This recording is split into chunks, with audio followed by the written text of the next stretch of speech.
ইমাম গাজালি রহমতুল্লাহি আলাইহি বড় মাপের একজন ইমাম। ওই ইমাম গাজালি রহমতুল্লাহি আলাইহি অনেক কিতাব লিখেছেন।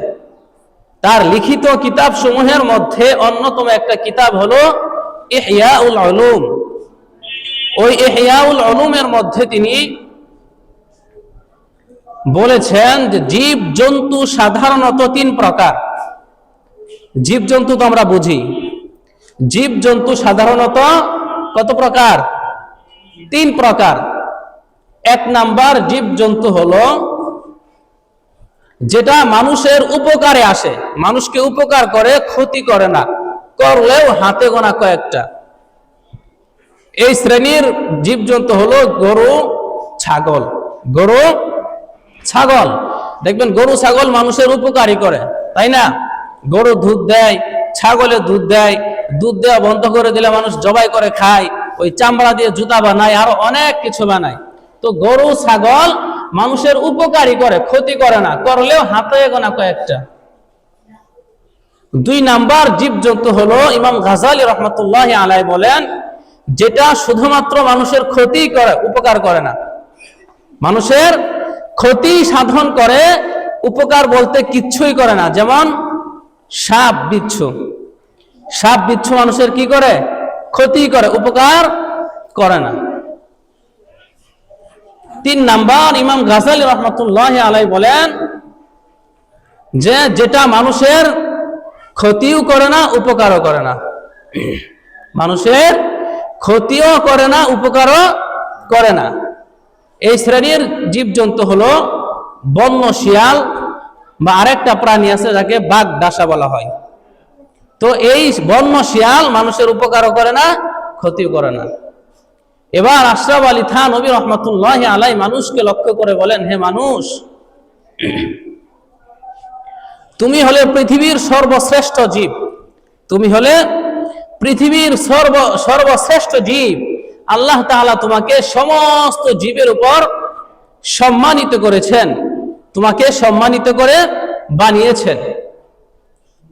তো তুমি যদি মানুষ হতে না পারো, যদি তুমি কি হতে না পারো? মানুষ হতে না পারো। মানুষ তো মানুষের ক্ষতি করতে পারে না, মানুষ তো মানুষকে কি দিতে পারে না? কষ্ট দিতে পারে না। এর জন্য আশরাফ আলী থানভী বলেন, যদি তুমি মানুষ হতে না পারো তাহলে অন্তত প্রথম শ্রেণীর জীবজন্তু হয়ো, প্রথম শ্রেণীর জীবজন্তু হয়ো, গরু ছাগল হয়ো। কারণ গরু ছাগল মানুষের কি করে না? ক্ষতি করে না, উপকার করে। যদি তাও না পারো তাহলে তৃতীয় শ্রেণীর জীবজন্তু হয়ো, বন্য শিয়াল হয়ো, বাঘ ডাসা হয়ো। কারণ এই তৃতীয় শ্রেণীর জীবজন্তু মানুষের উপকারও করে না, ক্ষতিও করে না। মানুষের উপকারও করে না, ক্ষতিও করে না। যদি এগুলো হতে না পারো তাহলে দুই নাম্বারটা হয়ো না, সাপ বিচ্ছু হয়ো না, যেটা মানুষের কি করে? শুধু ক্ষতি করে যায়, মানুষের ক্ষতি করে যায়, উপকার করে না। যদি এমনটা হও, তোমার মধ্যে আর ওই সাপ বিচ্ছুর মধ্যে কোনো পার্থক্য নাই। তোমার মধ্যে সাপ বিচ্ছুর মধ্যে কোনো পার্থক্য হইল না, অথচ তুমি একজন মানুষ, অথচ তোমাকে আশরাফুল মাখলুকাত করে বানানো হয়েছে। তোমার চাল চলন, তোমার চরিত্র যদি এমন হয় যে তোমার দ্বারা মানুষ শুধু কষ্টই পায়, তাহলে তোমার মধ্যে আর সাপ বিচ্ছুর মধ্যে কোনো পার্থক্য রইল? হ্যাঁ, কোনো পার্থক্য রইল না।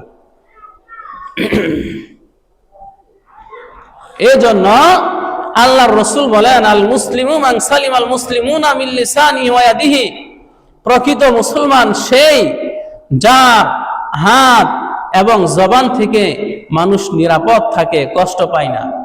যার জবান এবং হাত দ্বারা মানুষ নিরাপদ থাকে, মুসলমান নিরাপদ থাকে, সেই হলো প্রকৃত মুসলমান। তো মানুষের সাথে কথা বলতে হলে সুন্দর ভাষায় কথা বলতে হবে, নমনীয় ভাষায় কথা বলতে হবে। কর্কশ ভাষায় কথা বলে আরেকজনকে কষ্ট দেওয়া যাবে না। এর জন্য রব্বুল আলামিন বলেন, ইয়া আইয়ুহাল্লাযীনা আমানুত্তাকুল্লাহ ওয়া কুলু কাওলান সাদীদা। মহান রব্বুল আলামিন বলেন, হে ঈমানদারেরা, তোমরা আমি আল্লাহকে ভয় করো।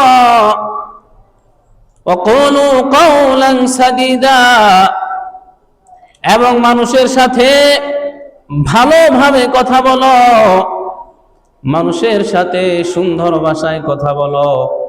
ভিন্ন আয়াতে আল্লাহ বলেন, ওয়াকুলনা কাওলাম মারুফা, সদা সর্বদা মানুষের সাথে ভালোভাবে কথা বলবা, সুন্দরভাবে কথা বলবা। কাউকে কষ্ট দেওয়া হয় এমন কথা বলিও না, কারণ মানুষের মনে কষ্ট দেওয়া এত বড় অন্যায়, এত বড় মারাত্মক গুনাহ। কারো মনে যদি তুমি আঘাত দাও, তোমার জবান দিয়ে এমন কথা বের হলো, যেই কথাটা আরেকজন বান্দাকে কষ্ট দিল, তার মনের মধ্যে আঘাত লেগে গেল, এটার হিসাব দুনিয়াতে যদি নাও দিতে হয়, আখিরাতে কিন্তু দিতে হবে।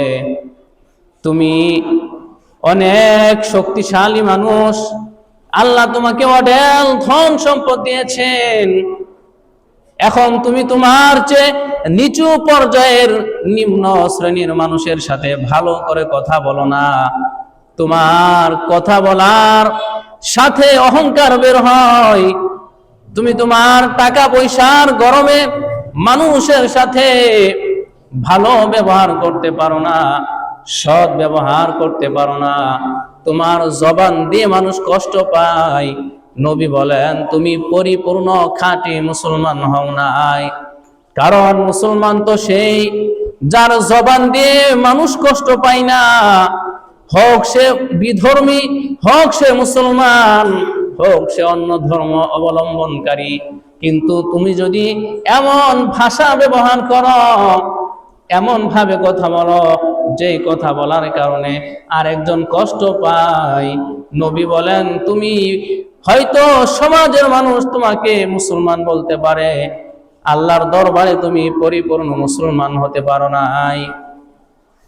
এজন্যই তো পয়গম্বরকে জিজ্ঞাসা করা হলো, মান নাজাতু ইয়া রাসূলুল্লাহ, মান নাজাতু ইয়া রাসূলুল্লাহ, মানুষকে জাহান্নাম থেকে কোন জিনিস বাঁচাবে, কোন জিনিস মানুষকে জাহান্নামের আগুন থেকে বাঁচাবে?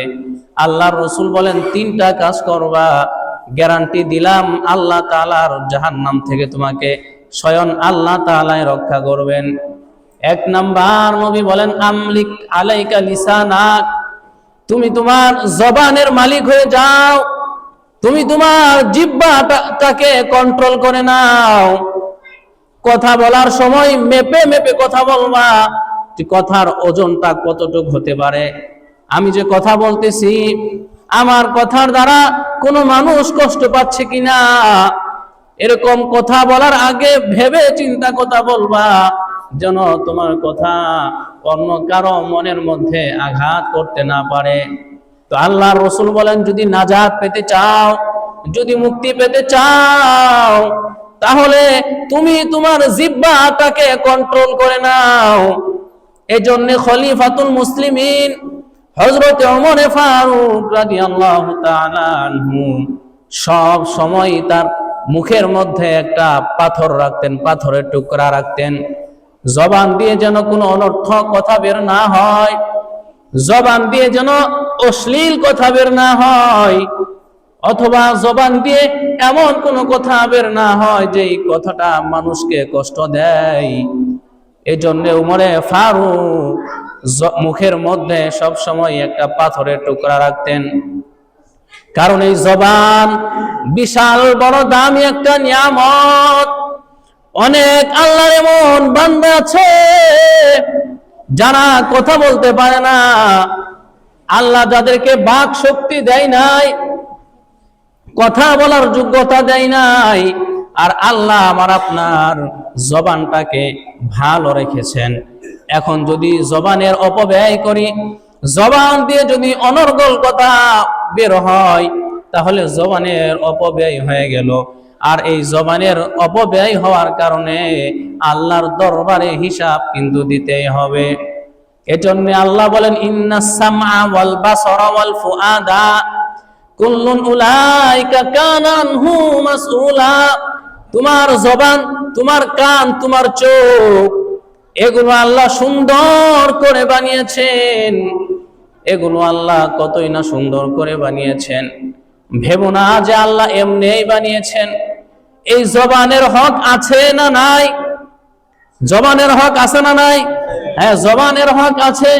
জবান দিয়ে কোরআন তেলাওয়াত করব, জবান দিয়ে মানুষকে দিনের প্রতি দাওয়াত দিব, দিনের পথে আহ্বান করব। আল্লাহ পাক চোখ দিয়েছেন, চোখ দিয়ে আমি ভালো ভালো জিনিস দেখব, আসমান দেখব, আর চিন্তা করব এত বিশাল বড় আসমান কে বানাইলো? নিশ্চয়ই এই বানানোর পিছে একজন আছে, আর তিনি হলেন আমার আল্লাহ। এজন্য আল্লাহ তাআলা চোখ বানিয়েছেন, কান বানিয়েছেন। এই কান দিয়ে আমি দিনের কথাবার্তা শুনবো, গান বাজনার ধারের কাছেও যাব না। তো এই সব কিছু আল্লাহ তাআলার দরবারে জিজ্ঞাসিত হবে, প্রশ্নের সম্মুখীন হবে। এজন্যে রাসূল বলেন, তুমি তোমার জবানটাকে কন্ট্রোল করে নাও। আরেক হাদিসের মধ্যে আল্লাহর রাসূল বলেন, মাইয়াজমানলি মা বাইনা লিহিয়াইহি ওয়া মা বাইনা রিজলাইহি আজমান লাহুল জান্নাহ। মদিনার নবী বলেন, আমার উম্মতের কেউ যদি দুইটা জিনিস হেফাজতের জিম্মাদার দিতে পারে, আমি নবী তাকে জান্নাতে নেওয়ার জিম্মা নিয়ে নিব। এক নাম্বার হলো মা বাইনা লিহিয়াইহি, দুই চোয়ালের মাঝখানে নরম একটা জিহ্বা আছে। এই জিহ্বাকে হেফাজত করার, কন্ট্রোল করার জিম্মা যদি কোনো বান্দা নিয়ে নেয়, এবং দুই রানের মাঝখানে মানুষের লজ্জাস্থান আছে, এই লজ্জাস্থান এবং জিহ্বা নামক দুইটা নিয়ামতের কন্ট্রোল করার জিম্মা যদি কেউ নেয়, আমি নবীর ওয়াদা, আমি নবী ওই বান্দাকে জান্নাতে নেওয়ার জিম্মা নিয়ে নিব। সবাই জোরে সরে বলুন সুবহানাল্লাহ। তো জবান এটা বিশাল বড় একটা নিয়ামত। আল্লাহ রাসূল বলেন, কেউ যদি এই জবান হেফাজতের জিম্মা নিতে পারে, আমি রাসূল তাকে জান্নাতে নেওয়ার জিম্মা নিব। কম কথা নাকি? আল্লাহ রাসূল জান্নাতে নেওয়ার জিম্মাদারি নিয়ে নেবেন যদি কেউ জবানকে হেফাজত করার দায়িত্ব নিয়ে নেয়। তো বলতেছিলাম, এই জবান দিয়ে কাউকে কষ্ট দেওয়া যাবে না। কারণ তরবারির আঘাত, এটার উপশম আছে। আপনি যদি কাউকে তরবারি দিয়ে আঘাত করেন, ছুরি দিয়ে আঘাত করেন, কারো হাত কেটে ফেলেন, ওষুধ ব্যবহার করার মাধ্যমে এই চিহ্ন দূর করা যাবে। কিন্তু কাউকে কথার দ্বারা আঘাত দিলে, কাউকে অপমান করলে, অপদস্থ করলে, এটার যে কষ্ট, এই কষ্ট মৃত্যুর আগ পর্যন্ত মুছবে না। এজন্যই কবি বলেন, জারাহাতু সিনানু লাহাতিয়ামু ওয়ালা ইয়ালতামু মা জারাহাল লিসানু। কবি বলেন, সাবধান, মুখের দ্বারা কাউকে কষ্ট দিবা না। কারণ ছুরির আঘাত, চাকুর আঘাত, এটার উপশম আছে। এটার চিহ্ন ধ্রুবিত হওয়ার জন্য কত মেডিসিন আছে। কিন্তু কাউকে যদি কথার দ্বারা আঘাত দাও, এই আঘাত ভোলার মতো কোনো মেডিসিন নাই। কেউ যদি কাউকে কষ্ট দেয়, তারপরে সে যতই ভালো ব্যবহার করো, মনের মধ্যে ওই কথাটা থেকেই যায়, এই লোকটা তোমাকে কষ্ট দিয়েছিল, এই লোকটা তোমাকে সেই দিন সবার সামনে অপমান করেছিল। হয় কি হয় না এমন? এজন্য এই জবানের অপব্যবহার করা যাবে না। এই জবান দিয়ে কাউকে কষ্ট দেওয়া যাবে না। এরপরে রাসূল বলেন, ওয়ায়াদিহি, এবং প্রকৃত মুসলমান সেই যার হাত দিয়েও সে কাউকে কষ্ট দেয় নাই, যার হাত দিয়েও কেউ কাউকে কষ্ট দেয় নাই। তো প্রকৃত মুসলমান সে কাউকে জবান দিয়েও কষ্ট দিবে না, হাত দিয়েও কারো ক্ষতি করবে না, হাত দিয়েও কাউকে কি করবে না? কষ্ট দিবে না। কারণ এই হাত দিয়ে কষ্ট দেওয়া এবং জবান দিয়ে কষ্ট দেওয়া, আগে বলেছিলাম এটা সামাজিকতার অন্তর্ভুক্ত। সামাজিকতার অন্তর্ভুক্ত। মানুষের সাথে চলতে গেলে কথা বলতেই হয়, তাই না? তো মানুষের সাথে চলতে গেলে কথা বলতেই হবে, এবং এই বলাটা যেন এমন না হয় যে আমার এই কথা বলার কারণে তার মনে আঘাত লেগে গিয়েছে। মানুষের সাথে ভালোভাবে কথা বলা, মানুষকে কষ্ট না দেওয়া, এটা একটা ইবাদত। এটাও একটা ইবাদত, বরং নফল ইবাদতের চেয়েও এটার গুরুত্ব বেশি। নফল ইবাদতের চেয়েও সামাজিকতার গুরুত্ব বেশি। আচ্ছা, এই জামাতে নামাজ পড়া, আমরা যে জামাতে এসে নামাজ পড়ি, এই জামাতে নামাজ পড়া কেমন গুরুত্ব? এক হাদিসের মধ্যে আল্লাহ রসুল বলেছেন, যারা জামাতে শরিক হয় না, যারা মসজিদে জামাতে শরিক হয় না, নামাজে শরিক হয় না, বাড়িতে একাকী নামাজ পড়ে, এদের ব্যাপারে আমার মনে হয় যে আমি এদের বাড়িঘর গুলো আগুন দিয়ে জ্বালিয়ে দেই। আল্লাহ রসুল বলেন, যারা মসজিদে জামাতে শরিক হয় না, আমার মনে হয় আমি কাউকে মসজিদে নামাজ পড়ানোর দায়িত্ব দিয়ে ওই সমস্ত লোকদের বাড়িঘর জ্বালিয়ে দেই যারা জামাতে শরিক হয় নাই, মসজিদে আসে নাই। কিন্তু মাসআলা হলো, কারো শরীরে যদি এমন রোগ হয়, কারো শরীরে যদি এমন রোগ হয়, এমন অসুস্থতা হয়, হ্যাঁ, যে অসুস্থতার দুর্গন্ধের কারণে আরেক মুসলমান কষ্ট পায়, আরেক মুসলমান কষ্ট পায়, এরপরেও সেই লোকটা জামাতে আসতে পারবে না।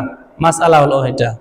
যদি কারো শরীরে এমন কোনো অসুস্থতা থাকে যে অসুস্থতার কারণে, হ্যাঁ, যে দুর্গন্ধের কারণে আরেক মুসলমানের কষ্ট হয়, তাহলে মাসআলা হলো এই লোক জামাতে শরীক হবে না। জামাতে শরীক হলে তার আরো গুনাহ হবে, কারণ তার কারণে আরেক মুসলমান কি পাচ্ছে? কষ্ট পাচ্ছে। এই যে জামাতে শরীক হওয়ার এত গুরুত্ব থাকা সত্ত্বেও এই লোককে জামাতে আসতে মানা করা হয়েছে কেন? এর কারণে আরেক মুসলমান কষ্ট পায়। তো বোঝা গেল এই নফল ইবাদত জামাতে শরীক হওয়া, এটা একদিক থেকে যদিও ইবাদত, কিন্তু এই ইবাদতে শরীক হতে গেলে সামাজিকতা নষ্ট হয়, আরেক মুসলমান কষ্ট পায়, বিধায় এই লোককে জামাতে আসতে মানা করা হয়েছে। তো বোঝা গেল হাত এবং জবান দিয়ে কোনোভাবেই কোনো মুসলমানকে কষ্ট দেওয়া যাবে না। হাত এবং জবান দিয়ে কোনোভাবেই কোনো মুসলমানকে কষ্ট দেওয়া যাবে না।